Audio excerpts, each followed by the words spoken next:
I found it.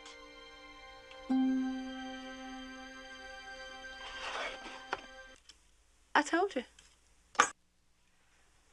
I'm gonna kill myself, Mama. Very funny, very funny.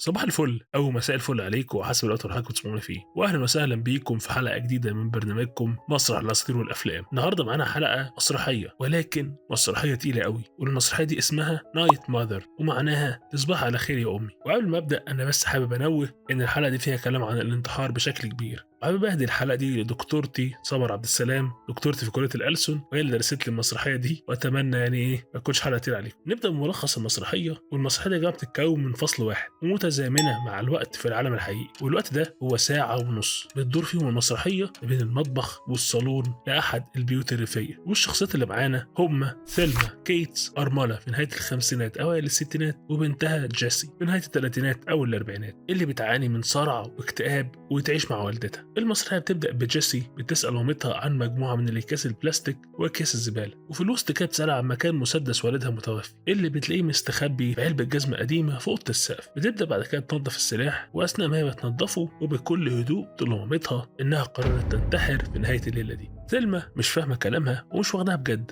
ولكن بتكتشف إنها بتتكلم جد لما جيسي بتحكي لها إزاي طلبت الرصاص ووصل لها في بيتهم الريفي بكل سهولة. ثيلما بتحاول تراود جيسي عن الفكرة دي وبتسألها أنت ليه عايزة تموتي نفسك؟ وده طبعا ده سؤال مش في محله خالص يا طنط، محدش بيسأل حد كده. وبتكمل وتقول لها ايه اللي انت عملتيه في حياتك وهتسيبي ايه من بعدك. بنلاحظ يا جماعه ان سلمى نوعيه نمطيه شويه، الارمله ملهاش طلعات في الحياه، مبسوطه بعيشتها الروتينيه بين التلفزيون او السناكس اللي بتاكلها ومكالمات جارتها اليوميه ليها، اللي بالنسبه لناس كتير مننا دلوقتي في سننا ممكن تحس ان دي مش حياه. وده برضه بنشوفه في جيسي اللي مش راضيه عن حياتها ولا حياه والدتها. جيسي بتشرح لها انها ما عندهاش اسباب عشان تعيش، جوزها سابها واتجوز غيرها، ابنها مجرم، ما عندهاش وظيفه، ما عندهاش اصدقاء ولا هوايات ولا عندها حتى حب. من الاخر هي شايفه انها لا تملك امل في الحياه. بتكمل على ده وبتقول لها انها بتشعر انها حمل على والدتها وفاشله في نظر نفسها. جيسي بتقول لها انها مخططه ومقرره لده من فتره كبيره ومفيش حاجه تمنعها. هي تخلت عن متعلقاتها الشخصيه وكتبت رساله لابنها البعيد عنها وعملت ترتيبات جنازتها كمان. وبتدي يا جماعه والدتها لسته بحاجات تعملها بعد موتها، زي انها تلغي الاشتراكات، تدفع الفواتير وتكلم قرايبهم. سلمى لسه بتحاول تتحايل على عاطفه بنتها وبتفكرها بالرابط اللي بينهم كأم وبنتها، وتقول لها طب ذكرياتنا الحلوه سوا، طب حبنا لبعض، تقول لها طب انا محتاجاك في حياتي، محتاجه دعمك. وكمان بتحاول تشوف اي حاجه تانية زي الدين والخوف او اللازم منه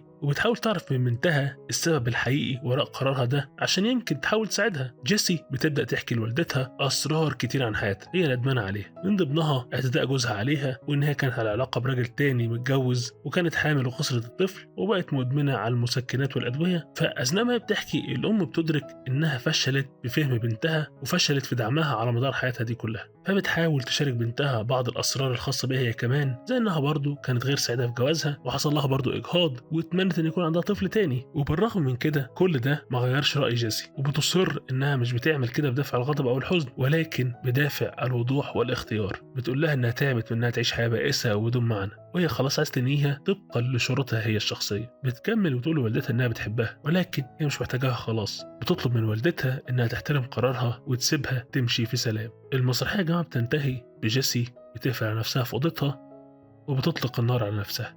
ثيلما بتحاول تكسر الباب وتلحقها ولكن بتفشل وبتصرخ، وبتنتهي المسرحية على كده.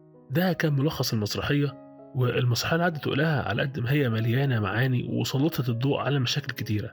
أول نقطة حابب أتكلم عنها النهاردة هي أزمة الهوية أو الايدنتيتي كرايسيس، واللي ما يعرفش هي عبارة عن فترة من الحيرة وعدم اليقين في هويتك. الشخص مننا بيبدأ يتسأل عن دوره في الحياة وهدفه وأسئلة من هذا الشكل وفي المسرحية كانت موجودة عند جيسي، ومعها كمان الاكتئاب والصرع، ودول من أهم العوامل اللي خلوا جيسي فكر في الانتحار. والفكرة ورا قرارها إنها حاسة إنها مش قادرة تعيش حياتها حتى، وده يا جماعة بنسمع عنه في حوادث كتيرة. عدم قدرة الشخص إنه يعيش حياته أو إنه يمارس حياته بشكل طبيعي، أو عدم قدرة الشخص على تحمل الحياة، أو إنه يشوف إن في مغزى أو معنى من العيشة دي. في المسرحية جيسي ما قدرتش تمارس هواياتها العادية زي ركوب الخيل بسبب الصرع، ما كانتش حتى عارفة تتواصل مع أقرب حد ليها اللي هي والدتها بسبب عدم وجود لغة حوار بينهم، لا وكمان مفيش صحاب وشريك حياتها اختار حد غيرها. تفتكروا انتوا بعد حاجات زي دي مش اي حد فينا ممكن يفكر انا عندي ايه او اعيش ليه؟ وطبيعي جدا يعاني من ازمه هويه او يحس ان هو منبوذ من العالم او ملوش فايده. الناس من حواليها عماله تستمتع بحاجات كتيره هي اتحرمت منها حاجه ورا حاجه، ولكن مفيش حاجه بتحصل لها. ومن الحاجات اللي عجبتني في المسرحيه انها ذكرت نقط مهمه وحقيقيه، زي ما قلت اي حد فينا ممكن يكون مر بيها او ما زال بيمر بيها،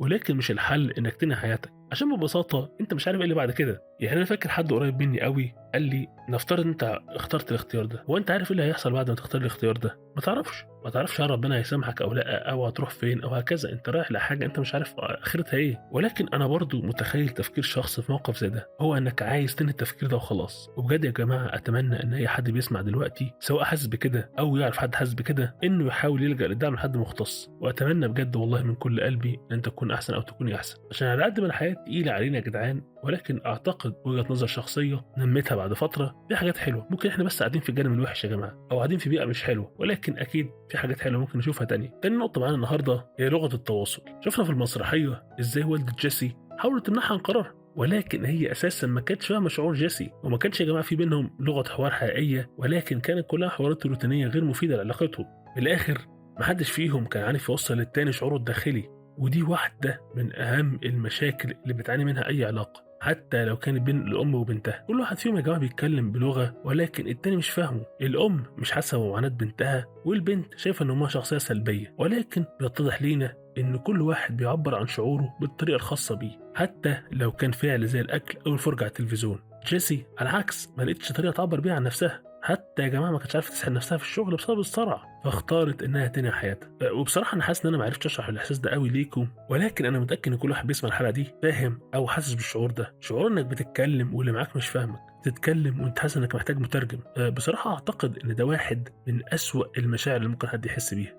في مشهد كده من مسلسل بلاك ميرور، حاول احط لكم لو بتتفرجوا على اليوتيوب، لما البطل بيشوف الناس كلها باللون الابيض وبيعرف انه اتعمل له بلوك من الناس كلها. هو ده اقرب حاجه انا حسيتها للاحساس ده يا جماعه، انك بتكلم حد وهو مش وصل له الكلام زي البلوك، انت عمال تبعت والشخص ده مش بيستلم منك رسائل. الانسان من وجهه نظري محتاج التعاطف، محتاج انه يتسمع ويحس انه متقدر. ولو مش عارش بده يا جماعه يا بيستسلم زي جيسي او زي ناس كتير من الاشرار اللي شفناهم في مسلسلات او هكذا، واشهرهم مثلا بالنسبه لي الجوكر اللي كان كل همه الاهتمام او انه يثبت وجهه نظره ويحس ان هو مسموع. يعني مش عايز اطول عليكم اكتر من كده في النقطه دي، قلت بوضحها بس فاتمنى تكون وصلت. اما بقى تالت نقطه معانا النهارده فهي بصراحه مفيش نقطه ثالثه، كان فيه بس انا لغيتها.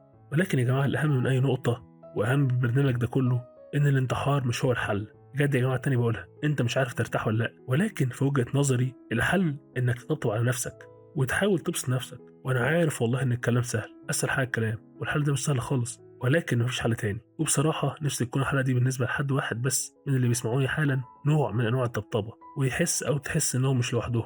انا حاسس بيكم، في ناس كمان حاسه بينا. اوقات كتيره بنحتاج نقوم نفسنا عشان نلاقي اللي احنا محتاجينه. وفي اللحظه دي انا حابب افتكر كلام احد اصدقائي المقربين لما قال لي انت كده كده عايش، هتعيش في حزن وتعب ولا هتحاول تستمتع بالحياه دي وتعمل اقصى ما عندك عشان تخليها احسن. وفي مراحل بتيجي علينا بنكون خسرنا كل حاجه انا عارف، وانا بصراحه بشوف النقطه دي محوريه قوي. هتقدر تكمل ولا هتسلم الرايه؟ بجد اتمنى محدش فينا يستسلم. وتاني انا بقول انا عارف ان الموضوع مش سهل، ولكن اصعب الاختيارات هي اللي بتخلي الحياه تختلف. في نهايه الحلقه اتمنى لكم امسيه افضل من امسيه سلمى، واتمنى انكم ما تحسوش اللي هي حست بيه. يعني مش عايز اقعد اعيد وازيد.